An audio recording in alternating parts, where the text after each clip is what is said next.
David Jenkins heard the sound before he saw anything, a soft, high-pitched whimper that didn't belong in his garage at 4 in the morning. He'd been a rancher for 32 years, and he knew every sound his property made. This wasn't one of them. He'd only come out to the garage early because he couldn't sleep. Hadn't been sleeping well for months, really, and checking on things gave him something to do in those quiet, lonely hours before dawn. His old truck was there, his tools hanging neatly on the wall, everything in its place. The sound came from the corner near the workbench. David grabbed his flashlight and walked across the concrete floor, his boots echoing in the empty space. When he reached the back corner, where he kept old blankets and supplies, he stopped dead. A puppy sat in the corner, legs splayed awkwardly like all newborns, her coat soft with baby fur. She was golden, or would be golden when she grew up. Right now, she was that pale cream color that golden retriever puppies are born with, maybe 3 or 4 weeks old if that, and she was completely alone. What in the... David swung the flashlight around the garage, looking for a mother dog, a person, anything. But there was no one. Just the puppy, a pile of clean blankets that hadn't been there yesterday, a bowl of water, and a small bag of puppy formula propped against the wall. The puppy whimpered again, wobbling toward him on unsteady legs. That's when David saw it. A piece of paper, folded and carefully tied to the tiny collar around her neck with twine. His hands were shaking as he untied it. The note was written in blue ink, the handwriting shaky but careful, like someone had taken their time despite difficult circumstances. Mr. Jenkins, her name is Destiny. She was born 4 weeks ago. I can't keep her, and I can't explain why, but I need you to know she's everything good in this world. Please don't let her end up at a shelter. Please give her a chance to become what she's meant to be. I know you're a good man. I've watched you with your animals. You'll understand someday why I had to do this. I'm sorry I can't stay to explain. I'm sorry for so much, but I'm not sorry she exists. Thank you for saving her life. The note wasn't signed. David read it 3 times, his eyes blurring. Then he looked at the puppy, Destiny, who was staring at him with huge dark eyes, her tiny tail wagging uncertainly. "Well," he said, his voice rough, "I guess you're mine now." David Jenkins wasn't supposed to be alone at 56 years old. The plan had been to build this life with someone, to have kids running around, to pass the knowledge down to the next generation. But life had other plans. The Jenkins Ranch was 120 acres in southern Wyoming, tucked up against the Medicine Bow Mountains. David ran a small cattle operation and kept a few ranch dogs, good working dogs, the kind that could move cattle all day and still have energy left. Nothing fancy, but honest animals that earned their keep. He'd inherited the ranch from his father 15 years ago, and he'd been running it alone for the past 8. His wife, Leslie, had died in a car accident on a winter road, black ice and bad timing. They'd never had children, not for lack of wanting, just one of those things that never happened.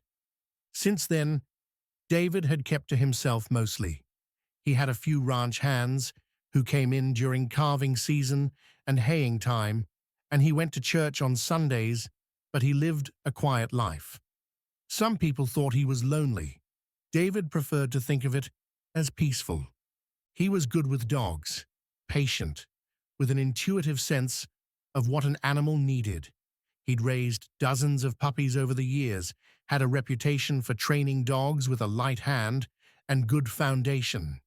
But he hadn't bred any dogs in 5 years.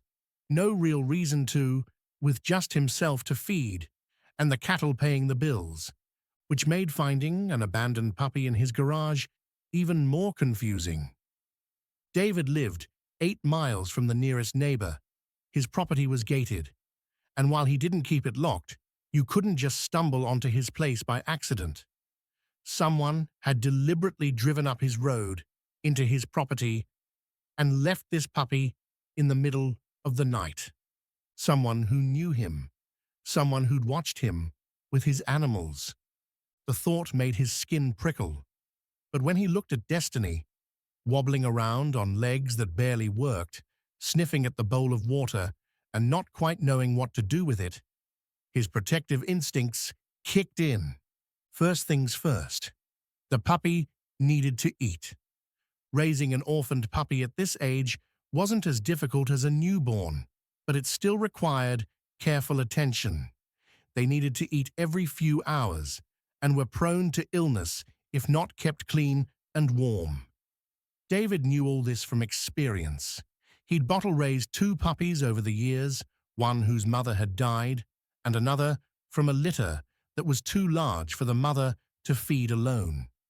David mixed up the puppy formula according to the directions on the bag. High-quality stuff, not the cheap kind, and filled a bottle. Destiny sniffed at it suspiciously, then bumped it with her nose. Formula sprayed across David's shirt.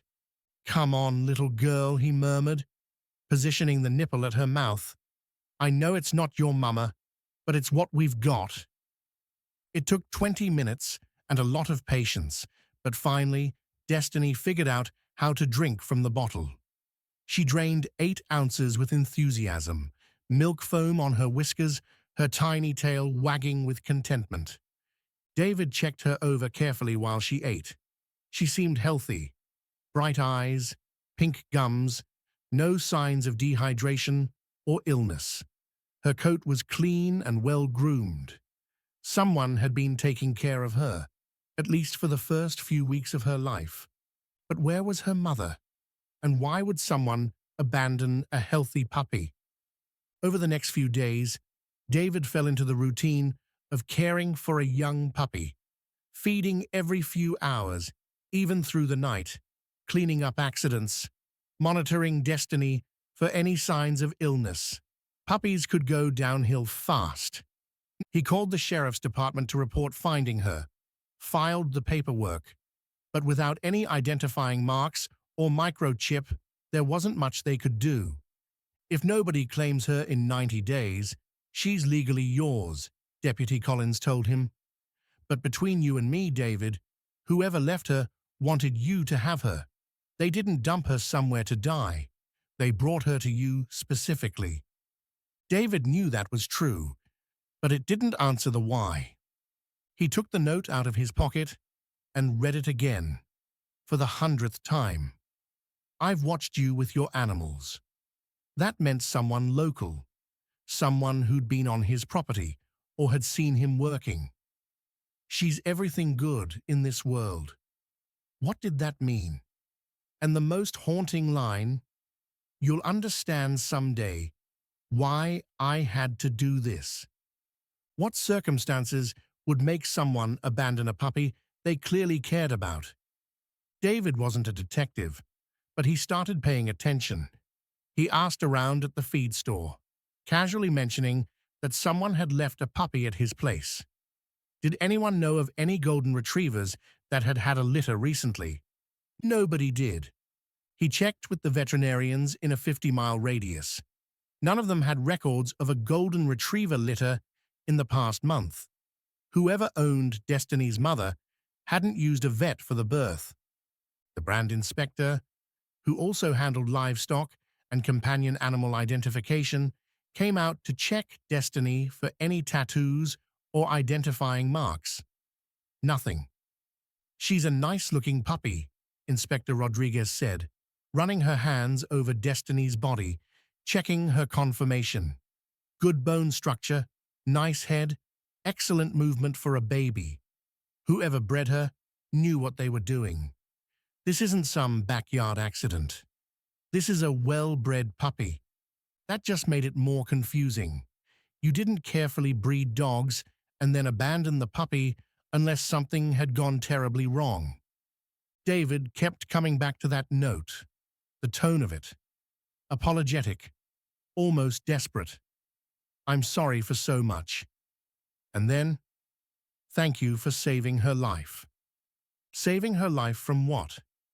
2 weeks after finding Destiny, David was in town picking up feed when he ran into an old friend, Robert Martinez, who bred and trained service dogs about 20 miles away.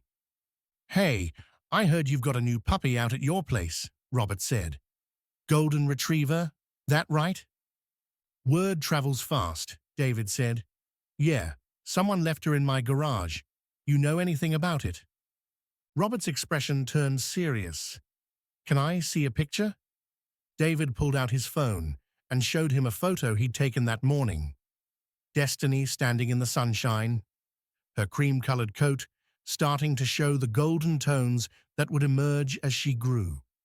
Robert stared at the photo for a long moment. "David, I might know who that puppy is, or at least who her mother is.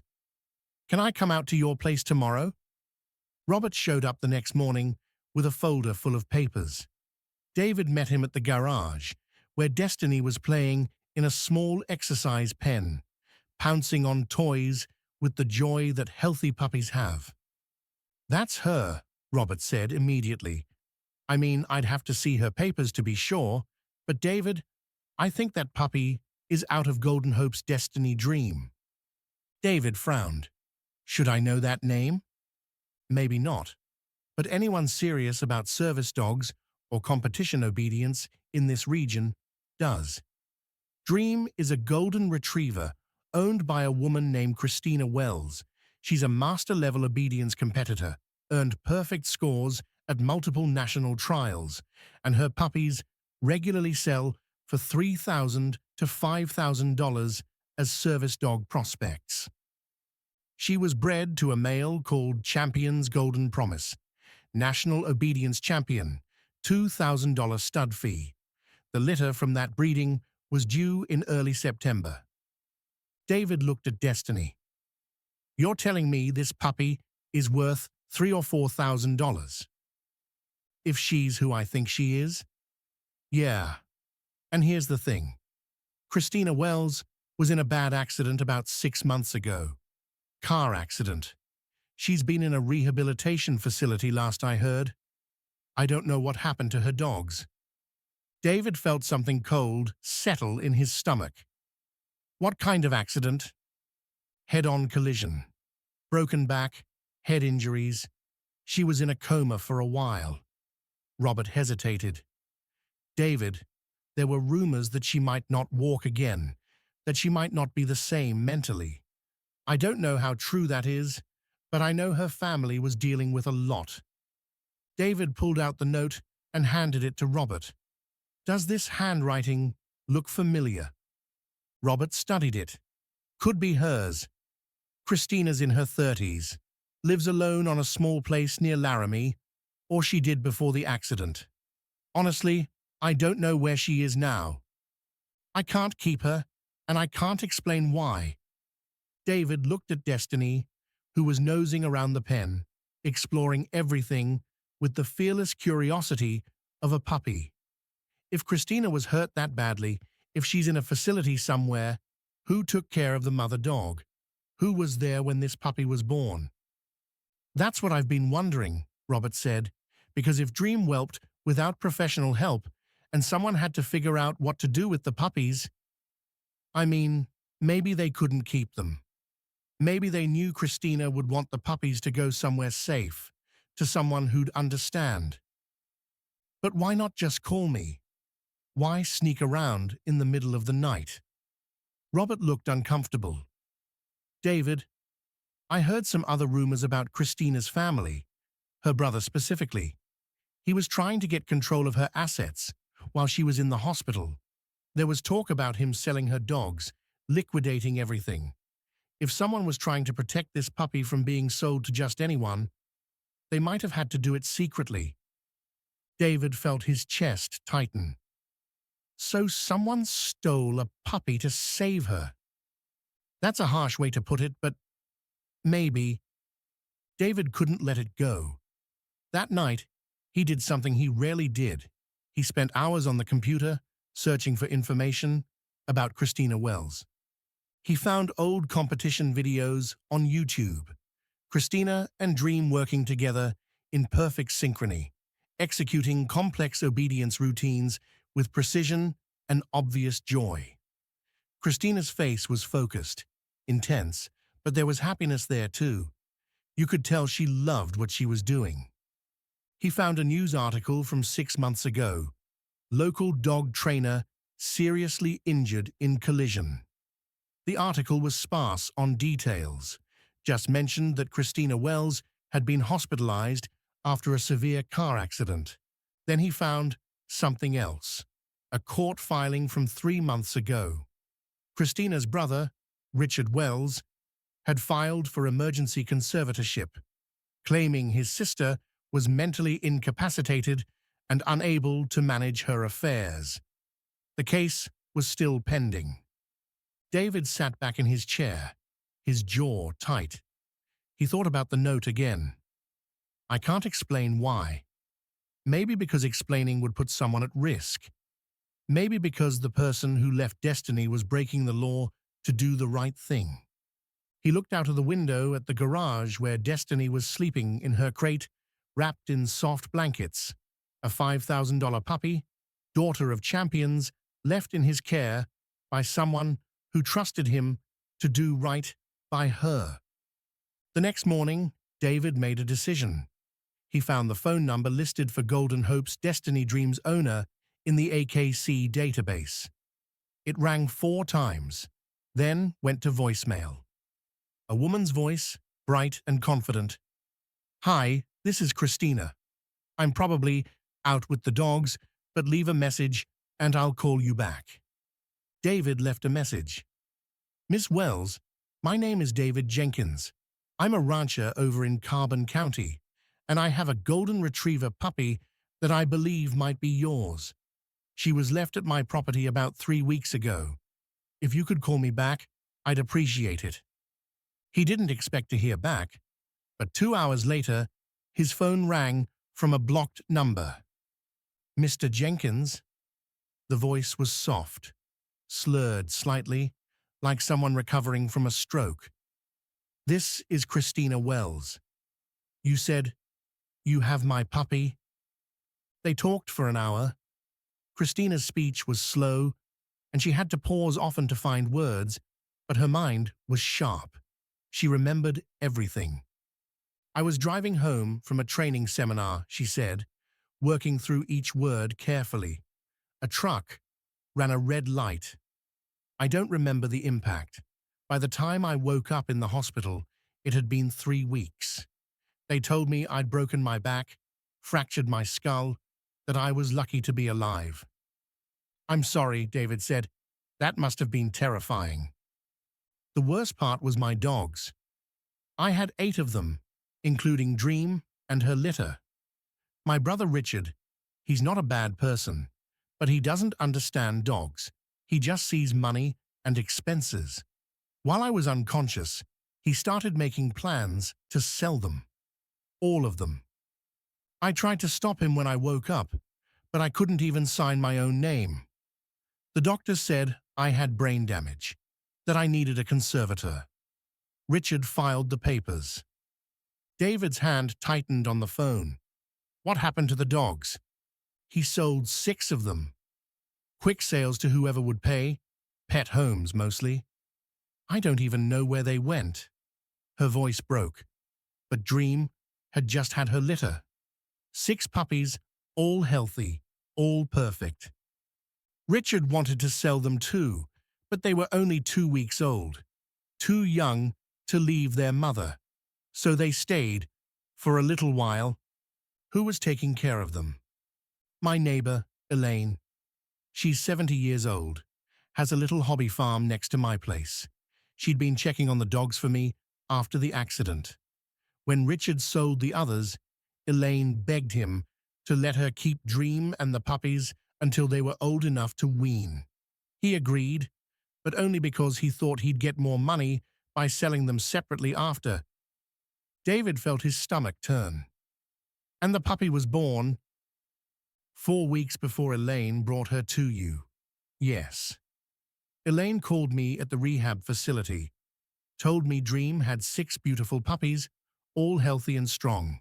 But she also told me Richard was already making calls to puppy brokers.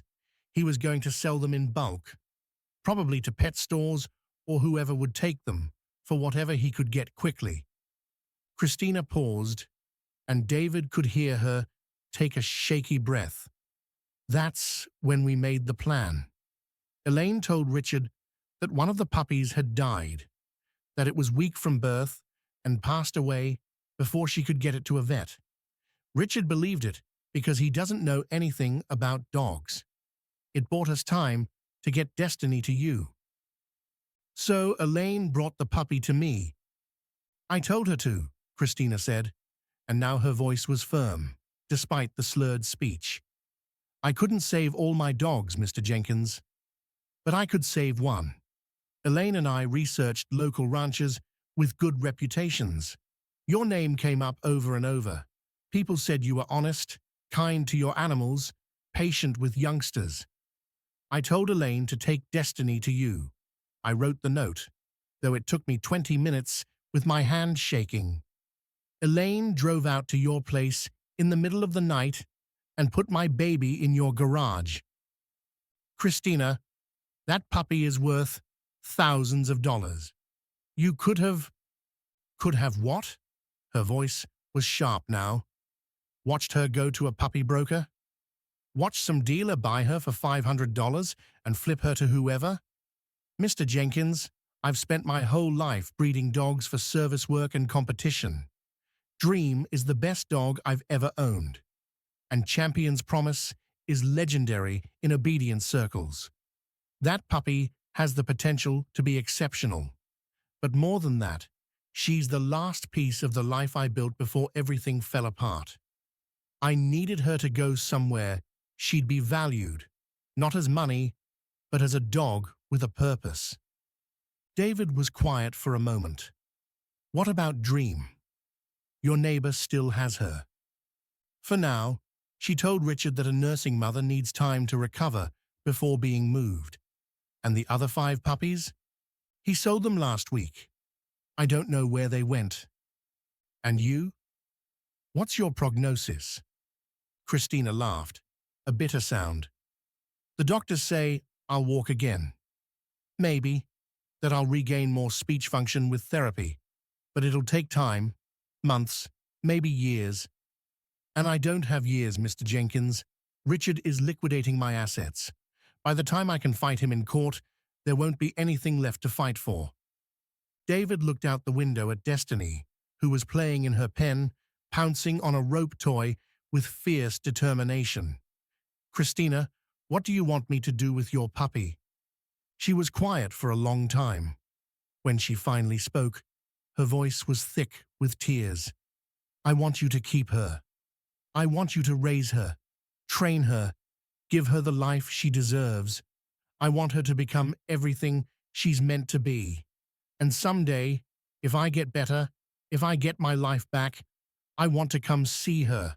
I want to watch her work. But I'm not asking for her back. I'm asking you to give her the future I can't.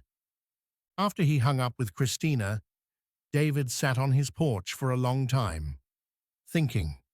Legally, Destiny would be his in another 70 days when the claim period expired. Christina had essentially given him a $5,000 dog. He could raise her, train her, maybe even sell her for a profit. Or he could do something else. He called his lawyer, a woman named Beverly, who'd helped him with estate planning after Leslie died. Bev, I need to know about conservatorships. If someone's under conservatorship but mentally competent, can they fight it? Absolutely, Beverly said, but they need representation, and they need to demonstrate competency. Why? David explained the situation. When he finished, Beverly was quiet for a moment. David, this is messy. If you involve yourself, you could end up in legal trouble. That puppy was technically removed from the property without the conservator's permission. So what would you do? David asked. If you were me, I'd make sure that woman gets the help she needs to fight for herself. Because this isn't just about a dog. It's about someone's whole life being taken from them when they're most vulnerable. David called Christina back. I want to help you, not just with Destiny, but with everything. What would it take to challenge the conservatorship? Money I don't have, Christina said bluntly. Legal fees, expert witnesses to testify that I'm competent. Even if I can prove I'm recovering, Richard will argue that I'm not stable enough to manage a property and dogs. And honestly, right now, he might be right. I'm still learning to walk again. I can't take care of dogs by myself. What if you didn't have to? David said.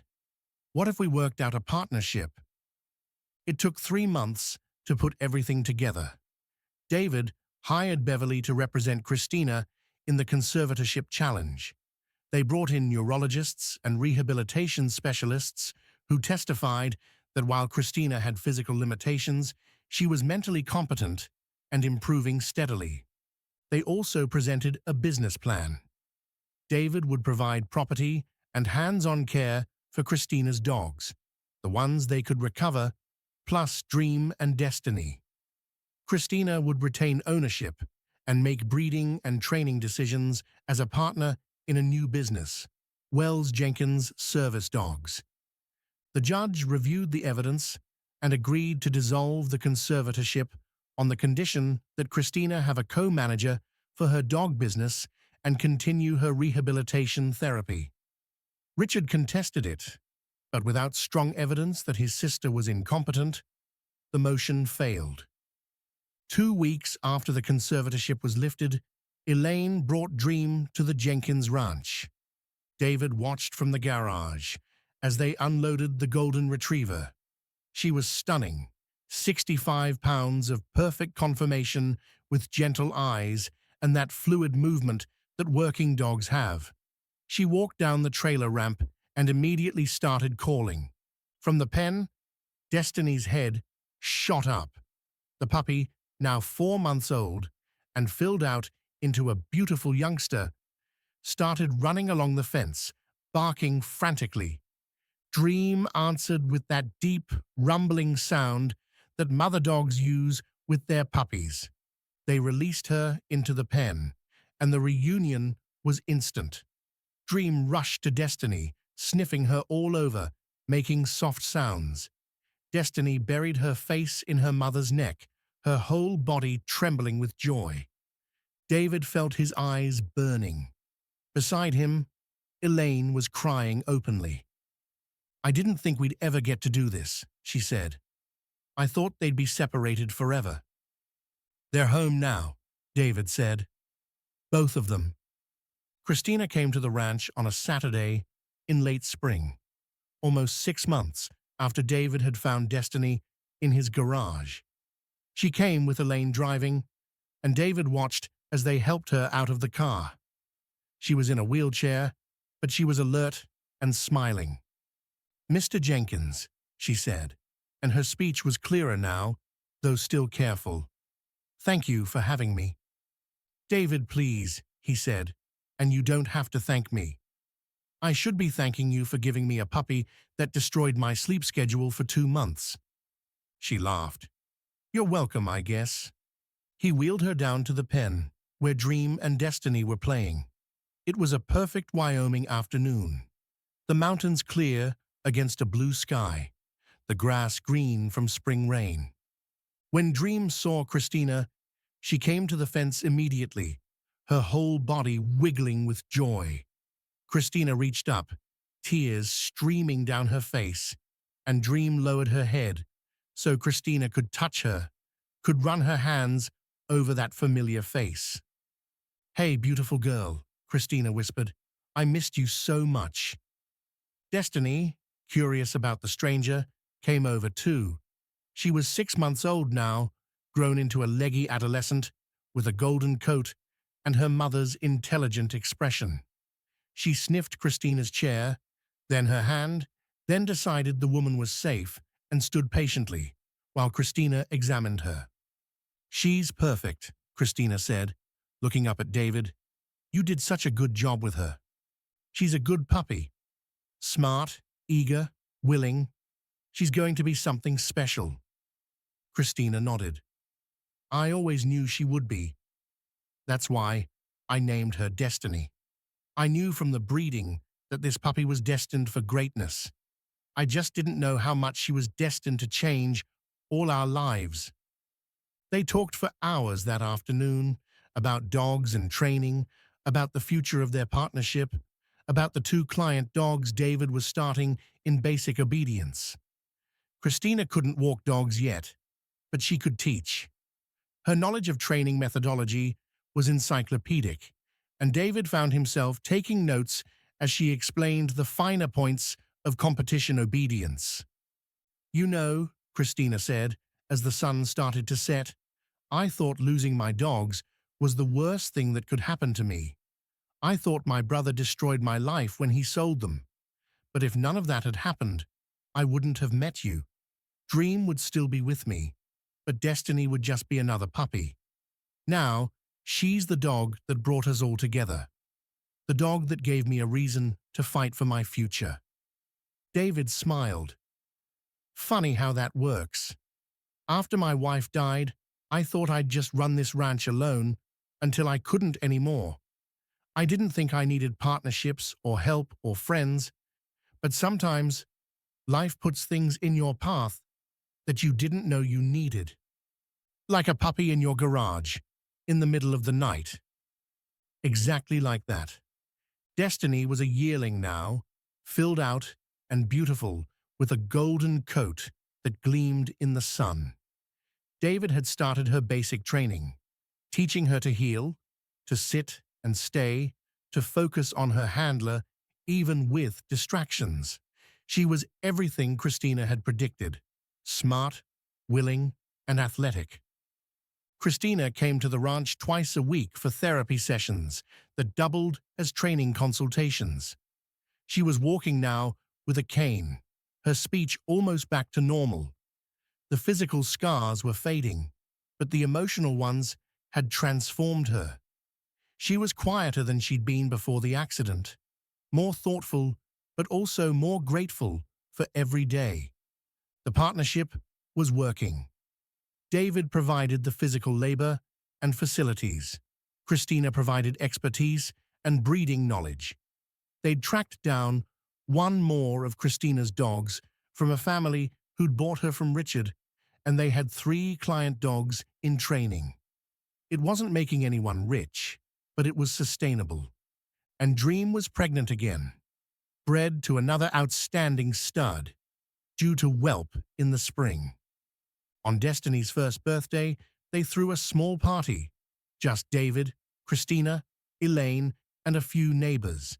They took photos of Destiny with a birthday bandana, which she immediately tried to chew. And Christina brought a special dog-safe cake made of sweet potato and peanut butter. After everyone left, David and Christina stood by the fence, watching Destiny play with her mother in the evening light.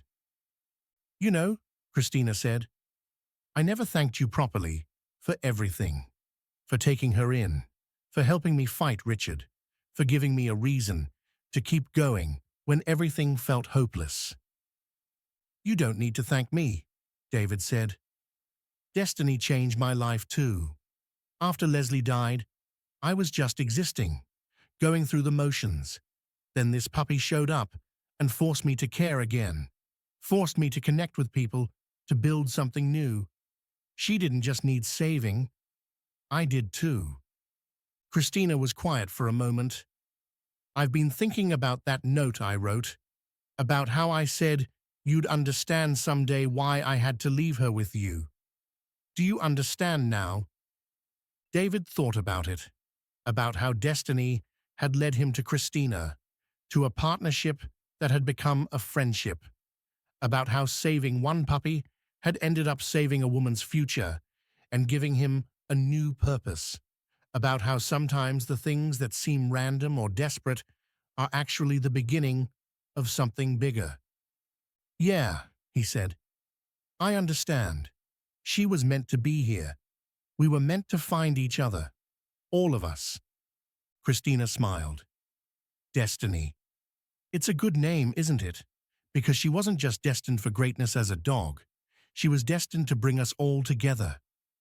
In the pen, Destiny jumped up playfully, her golden coat gleaming in the sunset, her whole life ahead of her. A puppy who'd been abandoned to be saved. A dog who'd been lost so she could be found. A partnership born from desperation that had become hope. David watched her and thought about that note he'd found tied to her collar, about how he'd cried reading those words in the dark garage. He understood now that those tears weren't just for a puppy. They were for everything she represented. Second chances, new beginnings. The possibility that even when everything falls apart, something beautiful can emerge from the broken pieces. Come on, Christina said, starting toward the garage with her cane. Let's bring them in for the night. Dream needs her evening meal, and Destiny always gets cranky if we're late. David laughed and followed her, grateful for this unexpected family he'd found. A woman who'd lost everything and fought to get it back. A puppy who'd been abandoned to save her life. A partnership that had healed them both. And it all started with a note tied to a collar, read by flashlight in a dark garage by a man who thought his life was already written. Sometimes, David thought, the best chapters are the ones you never see coming. 3 years after finding Destiny in his garage, David stood at the edge of a training field in Colorado, his heart pounding as the announcer's voice called across the loudspeakers. Ladies and gentlemen, competing in master-level obedience, please welcome Christina Wells and Golden Hope's Destiny Rising. The crowd applauded as Christina walked Destiny into the ring.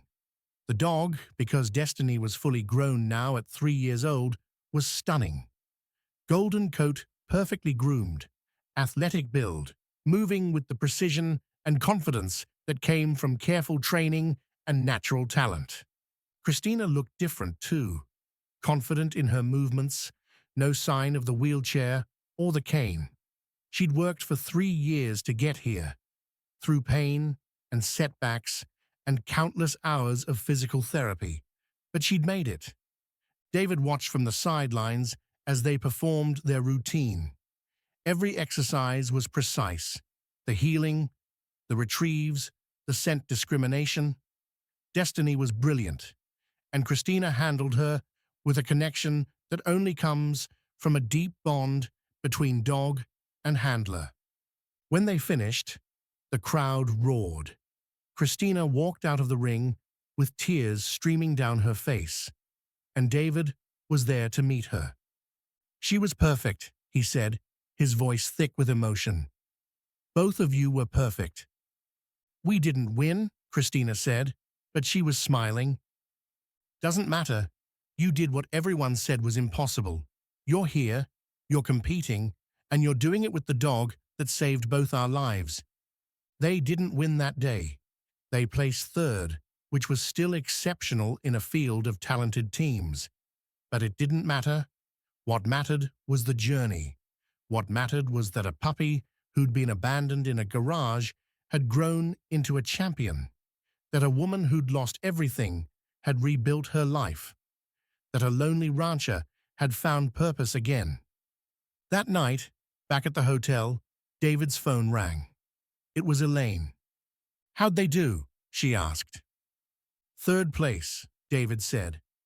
But Elaine, you should have seen them. It was beautiful. I knew it would be. That puppy was special from the day she was born. I knew it when I left her in your garage. I knew you'd do right by her. You took a hell of a risk, David said.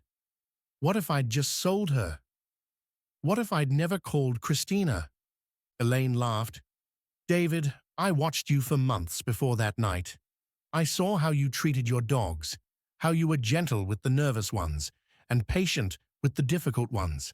I knew what kind of man you were. That's why I chose you. And I was right. After they hung up, David sat on the hotel balcony, looking out at the city lights.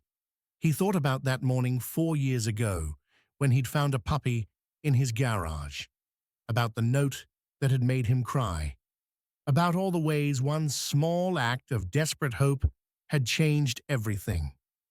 His phone buzzed with a text from Christina. "Thank you for believing in us.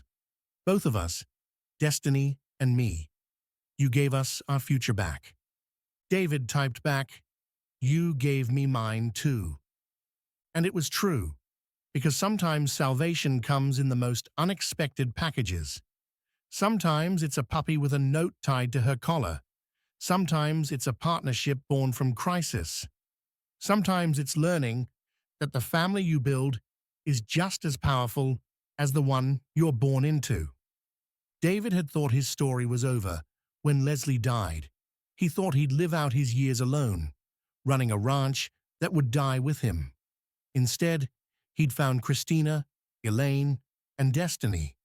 He'd found purpose and partnership and something that felt like joy again. All because someone left a puppy in his garage and trusted him to do the right thing. And that, David thought, as he looked up at the stars over Colorado, was the real magic. Not that Destiny was destined for greatness, though she was, but that she was destined to bring broken people together and show them how to heal. One small golden puppy, one desperate note, one choice to care instead of walking away.